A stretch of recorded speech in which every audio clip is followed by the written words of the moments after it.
Do you know who I am? I'm kind of a big deal. Welcome to the Bmore Baseball Podcast, special edition breaking news. I'm the producer, Chip Franklin, along with Orioles Hall of Famer Mike Bordick. If you haven't heard, Brandon Hyde has been released by the Baltimore Orioles, and it's heartbreaking. I mean, he's a great guy. We've had him on the show. When you hear stuff like this, what's your first thought, Mike?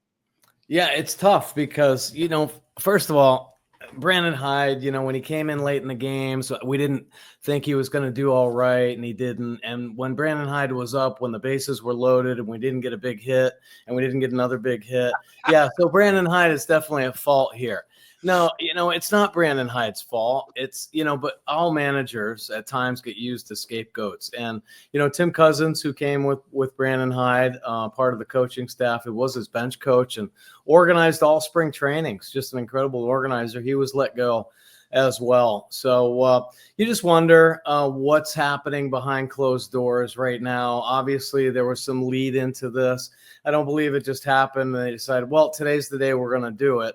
I think this has just kind of been talked about for a while. And Manzolino, the infield coach, I feel like he kind of, when he came in as the infield coach, his goal was to be a big league manager one day. So you just never know what kind of communication is going on behind closed doors. I just feel bad for Brandon. And I think in the clubhouse, I think all the players feel bad too. Like, Brandon knows these guys coming up through. They've been through the hardest times together. And then to see the arrival, all the young superstars. So he's got some great relationships and relationships that I think really spearheaded their winning because the players trusted Brandon Hyde. And unfortunately, this was just let's call it a perverse synchronicity of bad events where all of a sudden, pitching staff, the whole rotation got hurt. They started losing position players.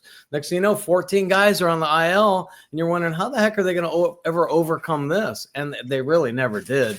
But I think in whole, it was just how they were playing the game. And you got to blame somebody. They weren't throwing to the right bases. They weren't hustling. They weren't coming up with big hits.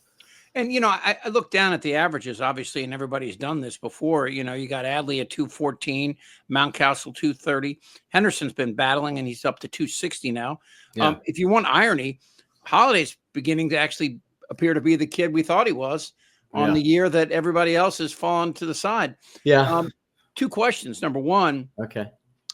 Is the mood in the clubhouse that they let him down, number one? And number two, do they look at, there's some Sports Illustrated had a story already out today about how Elias could have spent more money, but he had in his mind a certain way he wanted to do it.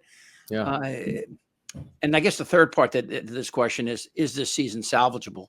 We could start with the last part. Is this season, when I say salvageable, I don't mean maybe a playoff run, but maybe 83, 84 wins, something like that.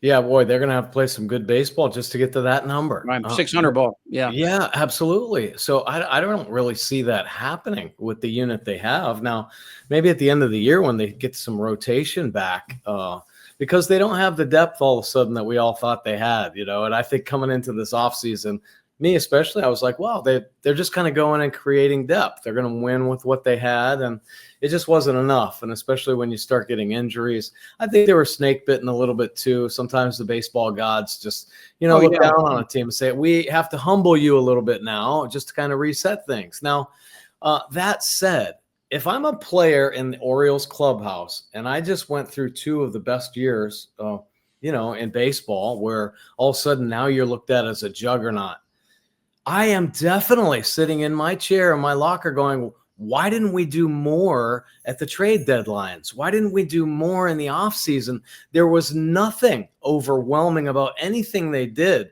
Now, listen, there are some things that we all said, wow, that's good. Corbin Burns, it was a one-year deal, and you need another piece if you really want to go deep in the playoffs, and they didn't land that. They got Eflin, who was a nice piece, and I think was starting to kind of get things turned. And that's when we said, oh my gosh, here we go. And then of course some injuries happened, but there still wasn't the depth. And I don't think anybody has thought that they've done enough, where in the clubhouse they all go, let's go, boys. They got our back now, because that's all the players want. They need ownership in the front office say, we believe in you guys. Here's another great piece. Go get them. And they just haven't done that. It's in chemistry. There's things called catalysts. And I think, last year, for example, Mateo, whenever he's on base, the whole scenery changes, right? Yeah. I mean, you don't know what's going to happen. Like last night, the guy for the Nationals on the wild pitch and went from first to third, right? That's a little bit on Adley, but that's also, as I forget who pointed it out, an experienced second baseman might have deked him to get him to slide, but but then again, Adley could have gone back there quick, and it turns out the guy would have scored on a single anyway. But you can't. You look at all these things and you ask yourself what the major difference between these two teams, and I think it's little things. I don't think it's huge. I think that this team, if you'd have gone back and said, what could I have done? I think you could have brought in a couple number twos without an ace and still got it. You'd have to spend for it, right?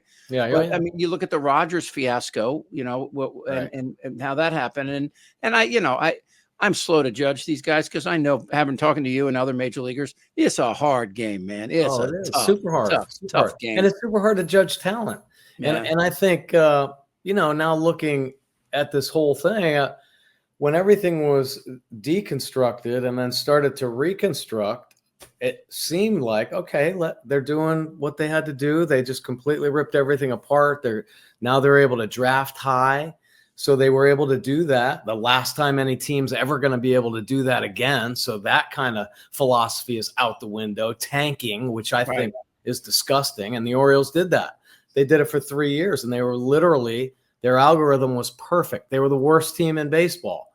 And then all of a sudden things started matriculating in the right direction. And I think guys, played probably ahead of what I think everybody thought, right? So then the management's got to start doing some different things. And I just think there wasn't enough in place. There wasn't enough foresight. There wasn't just enough vision to keep sustainable, strong success. And the understanding, first and foremost, if you have an opportunity to win at the major league level and you have talent on the field, you really have to go get it. And you have to take a chance. So, all right, running out of time. This is short. Again, Brandon Hyde's gone.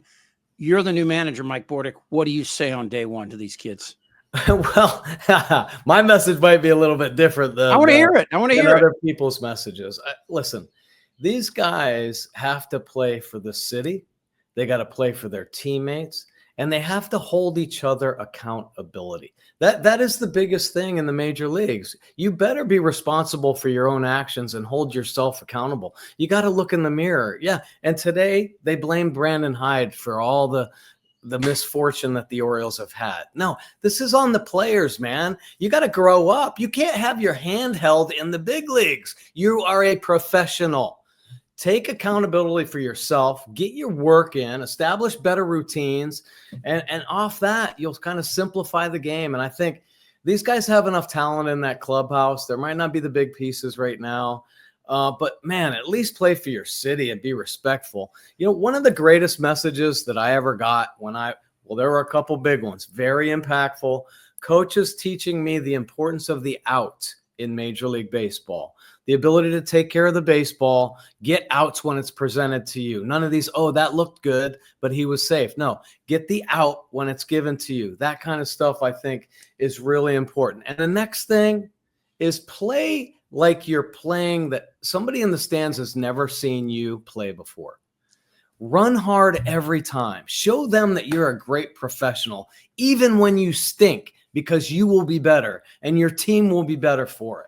So listen, this all comes down to the players. They got to shake themselves. They got to find a team leader and come together, because most good teams, it's not the manager. There's a player or two in the clubhouse that lead them the right direction, and all the other players follow suit.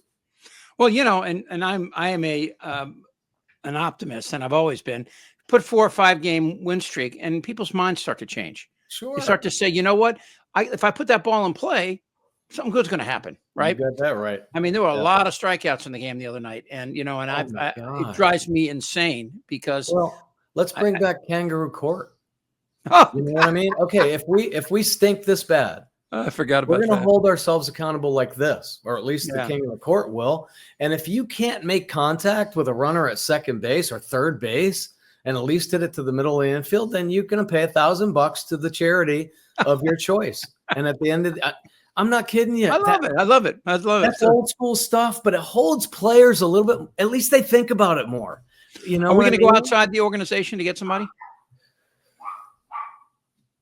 I would because listen, Who's out there right now? Anybody jumping to mind? I'm not sure. Well, there are a lot of guys out. Buck Showalter's out there. There's some old school guys that might slide in nicely. But what I'm saying, I mean, you can go from within, but there's a culture that's been created here by Mike Elias, Brandon Hyde, all the coaches that were all replaced and put into the minor leagues. This is all their culture.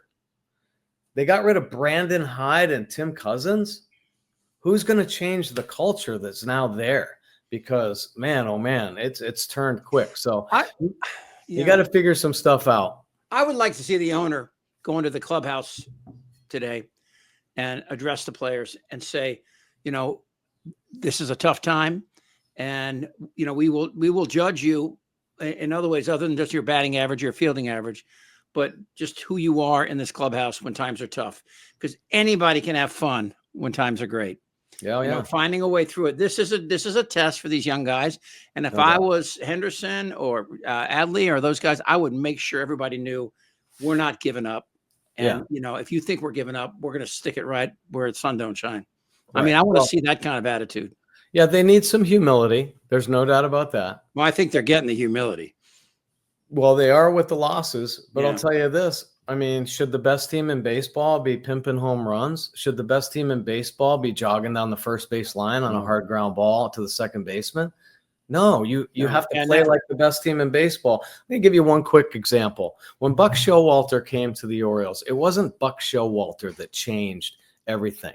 Buck Showalter went up to Adam Jones, Matt Wieters, and Nick Markakis and said, you guys are the face of this franchise. You have to change this organization by how you play. And every one of them did. Adam Jones started running down the first base line after every ball. He became a Gold Glove center fielder. He played harder than anybody in the game, and everybody followed suit. That team was led by the veteran guys that never stopped. They played the game hard. They challenged each other to get better. And they had success through the, 2012, 14, and 16.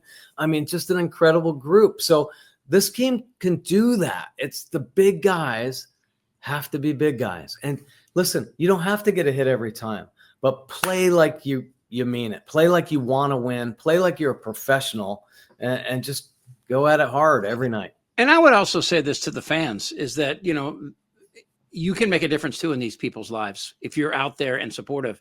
I know that sounds corny, but I mean, I saw a lot of empty seats last night, and I remember that, there's 10 years of that after, 10 years of sellouts or 15 years of sellouts. Sure. So it goes across the board. It's a tough time, but what did Nietzsche say? If it doesn't kill you, get stronger. So we'll see. There you go. Mike Bordick, 14-time, a 14-year vet. And of course, member of the Orioles Hall of Fame. And again, real quick, we'll talk about this next week. Congratulations to Adam for getting into the Orioles Hall of Fame. Yeah, absolutely. I sent him a note. He's real excited about that too. All right. Good to see you, Mike. And we'll just have to wait and see. Again, Brandon Hyde is gone. The next step is going to be a big one for this team. Catch our podcast, which will be out next Wednesday, the Bmore podcast, and we'll be talking about this and, of course, a lot of what else is going on. That's Mike Bordick for the Orioles Bmore Baseball Podcast. I'm Chip Franklin. See you guys. Do you know who I am? I'm kind of a big deal.